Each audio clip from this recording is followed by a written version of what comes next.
என் அன்புக்குரியவர்களே, நம்முடைய ஆண்டவர் இயேசுவின் நாமத்தில் உங்களை அன்போடு கூட வாழ்த்துகின்றேன். ஒரு தேவன் நமக்கு தகப்பனாயிருக்கிறார். அந்த தகப்பனுடைய பிள்ளைகள் எல்லாரும் எப்படி இருக்க வேண்டும் என்று அந்த தகப்பன் விரும்புவார்? எல்லாரும் ஐக்கியமாக இருக்க வேண்டும், ஒன்றாக இருக்க வேண்டும். அதுதான் அவருடைய விருப்பம்.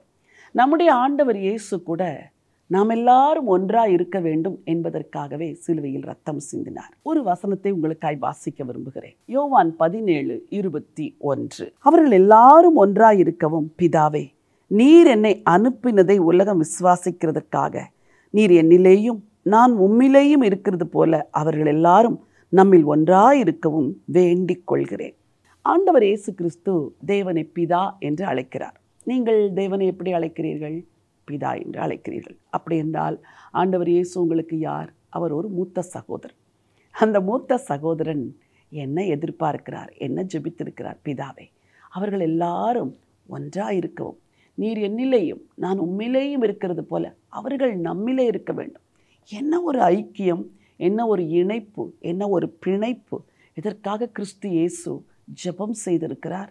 அடுத்த வசனத்தை வாசிக்கிறேன். நாம் ஒன்றாயிருக்கிறது போல அவர்களும் ஒன்றாயிருக்கும்படி நீர் எனக்கு தந்த மகிமையை நான் அவர்களுக்கு கொடுத்தேன்.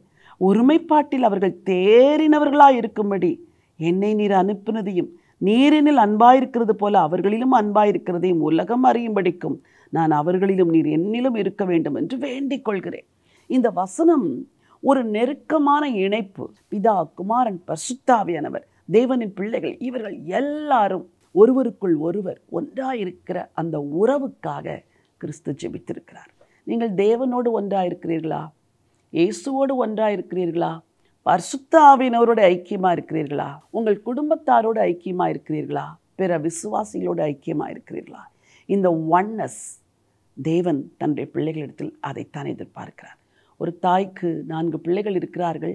4 பேரும் சண்டையிட்டு 4 துருவத்தில் இருந்தால் அந்த தாயின் உள்ளம் உடைந்துவிடும், வாழ்க்கையே அர்த்தமற்றதாய் மாறிவிடும். நீங்கள் ஒன்றாக இருக்க வேண்டும். தேவனை பிதா என்று சொல்கிற ஒவ்வொருவரும் குடும்பத்திற்குள் ஒரு மனம், வேலை ஸ்தலத்தில் ஒரு மனம், ஊழிய பாதையில் ஒரு மனம், சபைக்குள் ஒரு மனம், ஐக்கியம், அன்பு, இது இருக்க வேண்டும். இது பிதாவின் ஆசீர்வாதம். இந்த ஆசீர்வாதத்துக்காக கிறிஸ்து ஜெபித்தார். உங்கள் பிள்ளைகள் பிரிந்திருக்கிறார்களா? சொத்துக்காக சண்டையிடுகிறார்களா? ஏதோ ஒரு காரியத்திற்காக கசப்போடு வெறுப்போடு வாழ்ந்து கொண்டிருக்கிறார்களா? ஒரு மனதிற்காய் ஜெபம் பண்ணுங்கள். உங்கள் குடும்பம் ஒன்றாக இருக்க வேண்டும். தகப்பனும் தாயும் ஒன்றாக இருக்கிறார்களா? இல்லை பிரிந்திருக்கிறார்களா? பிள்ளைகளும் பெற்றோரும் ஒன்றாக இருக்கிறீர்களா? இல்லை பிரிந்திருக்கிறீர்களா? சகோதர சகோதரிகளுக்கிடையே ஐக்கியம் இருக்கிறதா? இல்லை பிரிந்திருக்கிறீர்களா?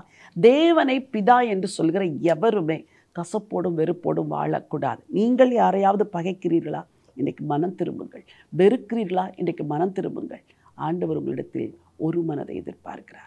உங்களுக்காக ஜெபிக்க விரும்புகிறேன். ஜீவனுள்ள தேவனே, நல்ல ஆண்டவரே, என் ஆண்டவராக இயேசு கிறிஸ்து ஜெபித்த ஜெபம் எல்லாரும் ஒன்றாக இருக்கவும் என்று சொல்லி நாங்கள் வாசித்தோமே, அந்த வேத வசனத்தின்படி உடைய பிள்ளைகள் எல்லாரும் ஒன்றாக இருக்கத்தக்க கிருபையை தேவன் ஊற்றும்படியாக ஜெபிக்கிறையா. பிதா குமாரனுக்குள்ளும், குமாரன் பிதாக்குள்ளும் இருக்கிறது போல நாங்கள் உமக்குள்ளும், நீர் எங்களுக்குள்ளும் இருக்கிற அந்த ஒரு மனம், ஐக்கியம் ஆண்டவரே உண்டாகட்டும். குடும்பத்துக்குள் பிரிந்து கிடக்கிற குடும்பங்களுக்காய் ஜெபிக்கிறையா. கணவன் மனைவி ஒருவருக்கொருவர் பல நாட்கள் பேசாத குடும்பங்கள், பிள்ளைகள் பெற்றோரோடு பகைத்து கொண்டிருக்கிற குடும்பங்கள், சகோதர சகோதரிகள் சொத்து நிமித்தம் பிரிந்து கிடக்கிற குடும்பங்கள் எல்லாரையும் நீங்கள் ஒன்றாக்கும்படியாக ஜெபிக்கிறேன்.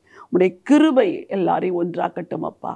தகப்பன் தன் பிள்ளைகள் ஐக்கியமாக இருக்கிற விரும்புகிறது போல நீர் நாங்கள் எல்லாம் ஒன்றாக இருக்க விரும்புகிறீரே, உங்களுக்கு நன்றி. அந்த ஒரு மனம் இந்த குடும்பங்களில் இருக்கட்டும். எந்த குடும்பங்களெல்லாம் பிரிவுகள் பிளவுகள் இருக்கிறதோ, விவாகரத்துக்கு நேராக கடந்து செல்கிறார்களோ, அந்த எல்லா குடும்பங்களையும் கர்த்தர் மாற்றும்படியாக ஜெபிக்கிறேனப்பா. ஆசீர்வதிங்க ராஜா இயேசுவின் மூலம் பிதாவே.